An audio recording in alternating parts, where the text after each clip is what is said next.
प्रस्तुत कथा में लंकापति रावण के प्रति उसके अनुज कुंभकर्ण के भ्रातृ प्रेम को दर्शाया गया है। यदि आप अपने विरोधी से अधिक शक्तिशाली हैं, तो आप जो चाहे कर सकते हैं, ऐसा ही सोचना था राक्षसों के महान राजा रावण का, जिसने श्री राम के विरुद्ध युद्ध किया। उसका भाई विभीषण उसकी करनी से सहमत नहीं था तथा वो श्री राम की शरण में जा पहुंचा। वो जानता था कि सीता के अपहरण जैसे कुकर्मों का फल रावण अवश्य भुगतेगा। रावण के खेमे में एक और व्यक्ति था जो सबसे हटकर था। उसका कहना था कि रावण की राह अनुचित है। मैं यही चाहता हूँ कि रावण अनुचित मार्ग न अपनाए, किंतु वो मेरा मुखिया है तथा हर प्रकार से मुझ पर निर्भर है। मैं ये मानता हूँ कि उसकी सहायता करना मेरा धर्म है। मेरी अंतरात्मा कहती है कि मुझे उसकी बातों को मानना चाहिए, उसी के आदेशों का पालन करना चाहिए। मुझे ये पता है कि इस प्रयत्न में मैं विफल हो जाऊंगा। मुझे बड़ा संतोष होगा। मेरे प्राणों की आहुति मेरे भाई को उसकी भूलों का भान कराएगी। यही मेरे जीवन का उद्देश्य है। यही कुंभकर्ण के सिद्धांत थे। रावण के इस भाई ने रावण के लिए अपने प्राणों का त्याग किया। कुंभकर्ण एक राक्षस था। वो लंकाधीश रावण का भाई था। उसकी काया विशाल थी तथा पर्वत जैसा शरीर था। वो सिद्धांतों वाला व्यक्ति था। लंका साम्राज्य का राजा रावण 10 शीशों वाला एक राक्षस था। वो इतना शक्तिशाली था कि देवता भी उससे भयभीत हो चुके थे। श्री राम के वनवास के समय रावण ने सीता का अपहरण किया और उसे लंका नगरी में बंदी बनाकर रख लिया। रावण के 2 भाई थे, विभीषण तथा कुंभकर्ण। विभीषण को रावण का अनुचित आचरण पसंद नहीं था। उसने रावण के साम्राज्य को छोड़ दिया तथा श्री राम की शरण में चला गया। रावण का दूसरा भाई कुंभकर्ण रावण के साथ ही रहा। उसे लगता था कि रावण की सुरक्षा उसका धर्म है, परंतु रावण की दुष्टता उसे भी पसंद नहीं थी। कुंभकर्ण एक महान योद्धा था। वो सृष्टिकर्ता ब्रह्मा का भक्त था। एक दिवस ओम श्री ब्रह्मदेवाय नमः। ब्रह्मदेव के स्वर्ग निवास में सरस्वती, कुंभकर्ण की तपस्या से हम प्रसन्न हुए। हम उसकी एकाग्रता तथा तप की शक्ति से चकित हो गए हैं। भगवान, आपको अपने भक्तों से प्रेम है। आप सदा उन्हें आशीर्वाद देते हैं, परंतु कभी उनके इतिहास की चिंता नहीं करते। हाँ, हम केवल उनकी निष्कपटता तथा भक्ति को ध्यान में रखते हैं। मैं मानती हूँ, परंतु कुंभकर्ण एक राक्षस है। उसे वर प्रदान करने से भूमि को क्षति पहुँचेगी। वैसे भी उसके भाई रावण ने उत्पात मचा रखा है। सरस्वती, वो रावण की भांति नहीं है। भले ही वो राक्षस जाति का है, परंतु वो सद्गुणों का स्वामी भी है। ठीक है, यदि आपने उसे वरदान देने का निर्णय ले लिया है, मैं आपको कैसे रोक सकूंगी।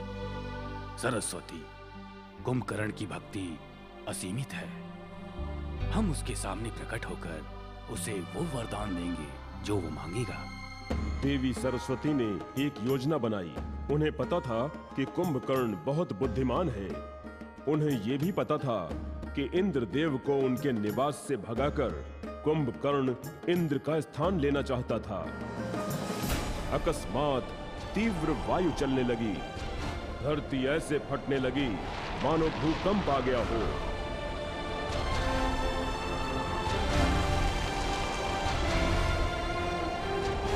परंतु कुंभकर्ण ने अपने नेत्र नहीं खोले।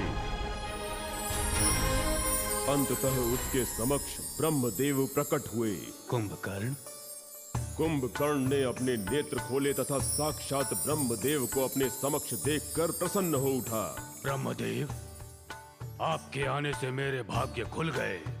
मैं आश्चर्यचकित हूँ। कुंभकर्ण, तुम्हारा तप मुझे यहाँ खींच लाया। बताओ तुम्हें क्या चाहिए। आपका आभारी हूँ भगवान। जब कुंभकर्ण ने अपनी बात कहनी चाहिए तो देवी सरस्वती ने अपनी योजना को कार्यान्वित कर दिया। उन्होंने कुंभकर्ण के मन में भ्रांति उत्पन्न कर दी, जिससे कुंभकर्ण कुछ और ही बोलने लगा। कुंभकर्ण मांगना चाहता था निर्देवतम, अर्थात मुझे देवताओं का मुखिया बनना है, परंतु उसने कह दिया निद्रावतम, अर्थात दीर्घकालिक निद्रा चाहिए। ब्रह्मदेव, मुझे निद्रावत्वम का वरदान दीजिए। हम तुम्हें ये वरदान देते हैं, तुम लगातार 6 महीने तक सोते रहोगे, फिर एक बार जागोगे, भोजन करोगे, उसके पश्चात फिर से अगले 6 महीने तक सोने चले जाओगे। ब्रह्मदेव ये समझ गए थे कि उनकी पत्नी विद्या की देवी सरस्वती ने कुंभकर्ण के मस्तिष्क को प्रभावित कर दिया है, जिसके कारण कुंभकर्ण ने ऐसा वरदान मांग लिया। धन्यवाद भगवान। जिससे कि वो किसी काम का न रहा। उसी क्षण से ही कुंभकर्ण अपने 6 माह की दीर्घकालिक निद्रा में चला गया। उसके खर्राटे से वातावरण में उथल पुथल मच रही थी। उसे उसकी गहरी निद्रा से कोई भी व्यक्ति नहीं जगा सकता था। एक दिवस विभीषण का विवाह होने जा रहा था। चतुर्दिक आनंद का माहौल था। भ्राताश्री, सारी व्यवस्थाएं आपकी इच्छानुसार हो चुकी हैं। सब कुछ तैयार है, परंतु मैं चाहता हूं कुंभकर्ण मेरे विवाह में रहे। विभीषण, मेरी भी यही इच्छा है, परंतु उसे जगाए कौन? मैं उसे जगाऊंगा। विभीषण ने अपने सैनिकों को बुलाया। सैनिकों, मैं चाहता हूं कि आप लोग मिलकर कुंभकर्ण को मेरे विवाह हेतु नींद से जगाएं। क्या कुंभकर्ण को जगाए? नहीं महाराज, ये असंभव है। श्रीमान, मैं आपसे क्षमा की विनती करता हूँ, परंतु यह कार्य तो असंभव है। श्रीमान, उनके लिए भोजन चाहिए होगा। विवाह के लिए बना भोजन भी कम पड़ जाएगा। जो कहा वो करो, मुझे क्या करना है ये मत बताओ। उन आदेशों को मानने के अतिरिक्त सैनिकों के पास दूसरा मार्ग नहीं था। अगले ही दिवस वो सारे सैनिक कुंभकर्ण के महल में पहुंच गए।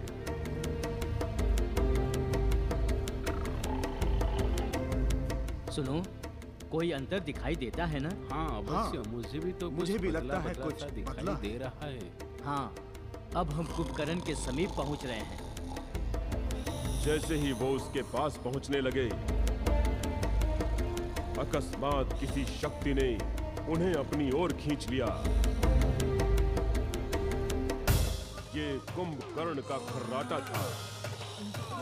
सभी सैनिक उछलकर नीचे गिर गए और यहाँ वहां टकराने लगे। वे कुंभकर्ण के पैरों के पास थे। एक सैनिक का पैर कुंभकर्ण के पैर से टकराकर रुक गया तथा सभी सैनिक रुक गए। हम सब बच गए। सैनिकों के लिए सांस लेना भी दूभर हो गया था। सैनिकों का एक और समूह धनुष तथा बाण लेकर पहुंचा। मैं अब उसके सीने पर बाण छोड़ने वाला हूँ। कुछ ही क्षणों में वो जाग जाएगा और तुम सबको खा लेगा। मूर्ख, तुम्हें शीघ्र पता चल जाएगा कि तुम्हारे इस मूर्खता भरे कार्य का क्या परिणाम होगा।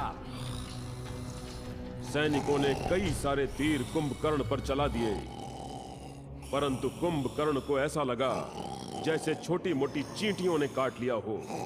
गहरी निद्रा में ही उसने अपने हाथ उन तीरों की ओर बढ़ाए। इसी कारण वे सैनिक तितर बितर हो गए। इसे जगाना होगा। कोई भी त्रुटि नहीं होनी चाहिए। राजा के आदेश है। मेरी रक्षा करो। अकस्मात गहरी निद्रा में कुंभकर्ण ने करवट बदली। जो सैनिक उसके पैरों के निकट थे वो वहीं पर दब गए। मर जाऊंगा, मैं मर जाऊंगा। मेरी रक्षा करो मेरी, मैं मर रहा हूं। उसके पश्चात कई सैनिक कुंभकर्ण को जगाने के लिए हाथियों पर सवार होकर आ गए तथा रावण की सेना के वो हाथी कुंभकर्ण पर जल वर्षा करने लगे।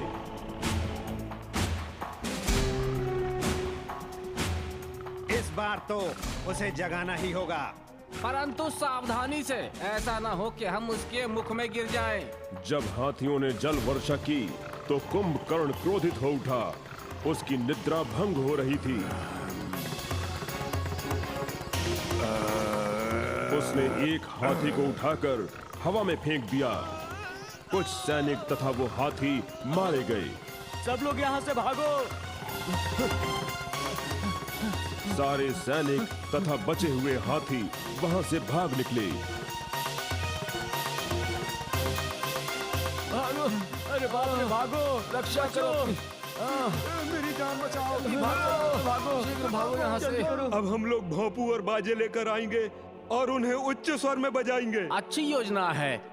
दूर दूर से संगीतकारों को बुलाया गया तथा वो कुंभकर्ण के कान के निकट तुरही तथा नगाड़ा बजाने लगे।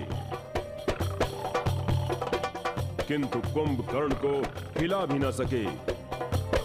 वो तो पत्थर की भांति पड़ा हुआ था।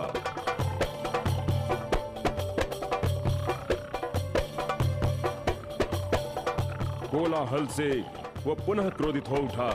निद्रा में ही उसने एक संगीतकार को पकड़ लिया।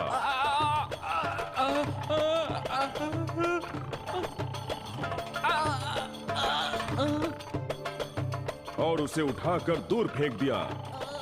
निरीह संगीतकार उड़ने लगा तथा उसका वाद्य यंत्र भी। दोनों कहीं दूर जाकर गिर गए। सारे सैनिक पुनः भागने लगे। कुंभकर्ण को हिला पाना असंभव था। वे सैनिक विभीषण के निकट पहुंचे। श्रीमान, कृपया हमें क्षमा करें। हमने प्रयत्न तो किए परंतु असफल रहे। विभीषण अब सोच में पड़ गया। उसे सूझ ही नहीं रहा था कि कुंभकर्ण को कैसे जगाया जाए। दिवस व्यतीत होते गए। रावण ने सीता का अपहरण किया तथा उसे लंका में लेकर आया। विभीषण को रावण का ये कृत्य अच्छा नहीं लगा। उसने रावण का साथ छोड़ दिया तथा प्रभु श्री राम की शरण में चला गया। श्री राम सुग्रीव की महान सेना तथा हनुमान को लेकर लंका में आ चुके थे। ये है रावण का महल। रावण बड़ी ही उधेड़ बुन में बैठा विचार मग्न था। राम के साथ युद्ध करते हुए रावण का पुत्र इंद्रजीत अपने प्राण गंवा बैठा था। रावण का भाई विभीषण भी राम की शरण में चला गया था। अब केवल भाई कुंभकर्ण का ही अंतिम सहारा शेष था। उसने उसे जगाने का निर्णय लिया। कुंभकर्ण को जगाने की पूरी तैयारी कर लो। वो पलक झपकते ही वानरों की उस सेना को ध्वस्त कर देगा। महाराज, यह सत्य है, परंतु क्या? कुंभकर्ण को जगाना कोई सरल कार्य नहीं है। जो भी करना है करो, परंतु उसे जगाओ। आपकी जो आज्ञा महाराज। उन्होंने कुंभकर्ण को जगाने की तैयारियां कर लीं। कुंभकर्ण अब भी गहरी निद्रा में था। पिछली बार के अनुभव से सैनिक इतने भयभीत थे कि उसके निकट जाने के नाम से ही वे कांप रहे थे। वे लोग थोड़ी दूर पर खड़े होकर उच्च स्वर में तुरही तथा नगाड़ा बजाने लगे। ये सारे प्रयत्न हम कई बार कर चुके हैं। यदि हम उसके पास गए तो वो हमें मार देगा। परंतु एक और समाधान है। तो बताओ ना। उसे भोजन बहुत पसंद है।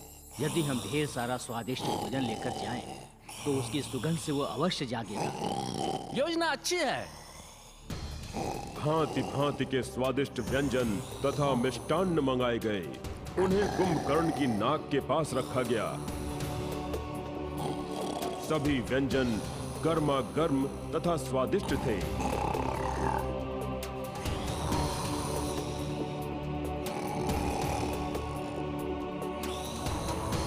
उनकी सुगंध के कारण शनैः शनैः कुंभकर्ण की निद्रा टूटने लगी। अंततः वो जाग उठा। भागो, भागो बचो। यदि हम उसके पास होंगे तो वो हम सबको एक क्षण में निगल जाएगा। सारे सैनिक भागे तथा दूर खड़े रहकर कुंभकर्ण को देखने लगे। कुंभकर्ण जाग गया तथा भोजन को देखकर अत्यंत प्रसन्न हो गया। देखते ही देखते उसने सभी फल, मिष्टान्नों तथा अन्य व्यंजनों का भक्षण कर लिया।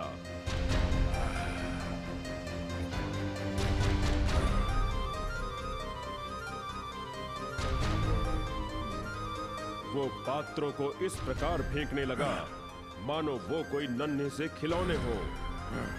पेट भर भोजन ग्रहण करने के पश्चात वो चलने लगा। सैनिक भय से कांपते हुए इधर उधर भागने लगे। चलो, इस तरफ चलो, शीघ्र चलो। तुमने मुझे क्यों जगाया? ये दुस्साहस किसने किया? एक ज्ञानी मंत्री ने कुंभकर्ण को समझाया। महाराज, राजा रावण आपसे मिलना चाहते हैं, इसीलिए आपको जगाना पड़ा। हमें क्षमा कीजिए। महाराज से कहो मैं उनसे मिलने आ रहा हूँ। वो मंत्री वहां से चला गया। इसी के मध्य विभीषण को इस विषय का ज्ञान हो गया कि वानर सेना से युद्ध करने हेतु कुंभकर्ण को जगाया गया है। वो ये भी जानता था कि यदि कुंभकर्ण युद्ध भूमि में प्रवेश करता है तो वानर सेना को सबसे अधिक क्षति पहुंचाएगा। वो अपने भाई कुंभकर्ण से मिलने हेतु चल पड़ा। कुंभकर्ण महल की ओर बढ़ रहा था एवं वहीं उसे उसके भाई विभीषण ने रोक लिया। कुंभकर्ण, तुमसे मिलकर अत्यंत प्रसन्नता हो रही है। मुझे भी प्रसन्नता हुई। कैसे हैं आप? मैं तो ठीक हूँ भ्राता, पर मेरे मन को शांति नहीं मिलती। क्यों? आपको तो श्री राम ने शरण दे रखी है। कुंभकर्ण, तुमसे दूर रहकर मैं प्रसन्न कैसे रहूं? अपने हित को ध्यान में रखकर आपने निर्णय लिया, मैंने भी निर्णय लिया। मैं तुम्हें समझता हूँ, यह भी जानता हूँ कि तुम्हें रावण के मार्ग प्रिय नहीं। यह सत्य है। यदि राजा सही मार्ग पर चलने से चूक जाए तो उसे राह दिखाओ। वो नहीं समझे तो फिर उसे छोड़ दो।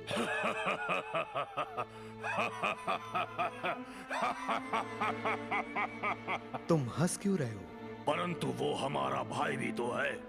यह तो सत्य है, परंतु हम क्या करेंगे?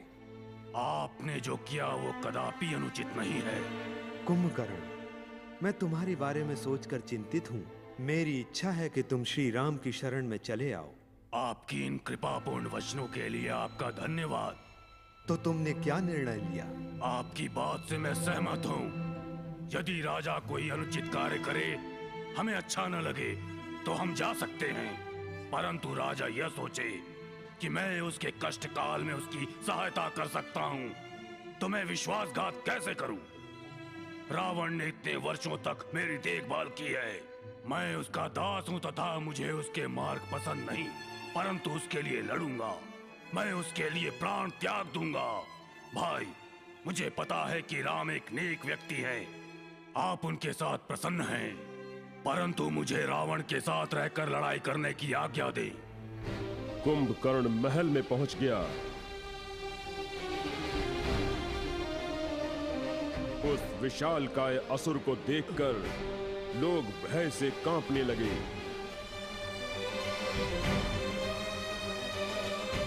कुंभकर्ण ने रावण के कक्ष में प्रवेश किया।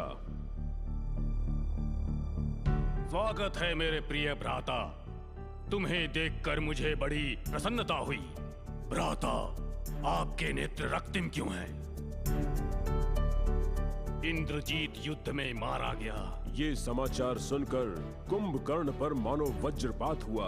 वो जड़वत खड़ा रह गया। उसके अंग प्रत्यंग कांपने लगे। कुंभकर्ण, मेरी इच्छा है कि तुम राम तथा उसकी वानर सेना को अच्छा सबक सिखाओ। जैसी आपकी आज्ञा भ्राता। कुंभकर्ण, तुम ठीक तो हो ना? क्या तुम मेरे साथ संतुष्ट नहीं हो? भ्राता, आप ऐसा सोच भी कैसे सकते हैं? कुंभकर्ण, मेरी बात को अन्यथा न लो। विभीषण मुझे छोड़कर चला गया तो मुझे प्रतीत हुआ कि अब तुम भी मेरे साथ रहना नहीं चाहोगे। प्रिय भ्राता, आप ही मेरे माता पिता और पालक हैं। लोग मेरी जिस काया तथा शक्ति से भयभीत होते हैं, वो आप ही की देन है। रावण अवाक होकर उसे देखने लगा। महान इक्ष्वाकु संतति की महान संतान हैं। हमारे कुटुंब का हर कोई मृत्यु को प्राप्त हो गया। यदि अब हम संधान करेंगे तो यह संसार हमें कायर की उपाधि देगा। उसके खर्राटे से वातावरण में उथल पुथल मच रही थी। उस श्री राम सुग्रीव की महान सेना तथा हनुमान को लेकर लंका में आ चुके थे। ये है रावण का महल। मैं चाहता हूँ कुंभकर्ण मेरे विवाह में रहे। विभीषण, मेरी भी यही इच्छा है।